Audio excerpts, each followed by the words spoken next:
दादा नमस्ते, तुमचं नाव सांगा. नमस्कार, माझं नाव गणेश बेलदार. मी कलिंगड व्यापारी.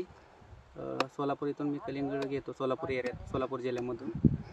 ही व्हरायटी आहे कावेरी सीडची 1901. तर ही व्हरायटी तुम्हाला कशी वाटली? ही व्हरायटी चांगली आहे, लॉंग रूटसाठी चांगली आहे. ह्याचा घर पण चांगला आहे आणि वजन पण चांगलं आहे. आता साधारण माझ्या हातातलं फळ आहे ते 4-4.5 किलोचं फळ आहे. हे रोपं आहेत 3000. मंदरुपे ते शेंडगे म्हणून शेतकरी आहेत. ओके. साधारण एक 12-13 टनाच्या आसपास उत्पन्न निघालं. बर. आणि रेट आहे याला 10.5 रुपयाने मी खरेदी केलेला आहे. ओके.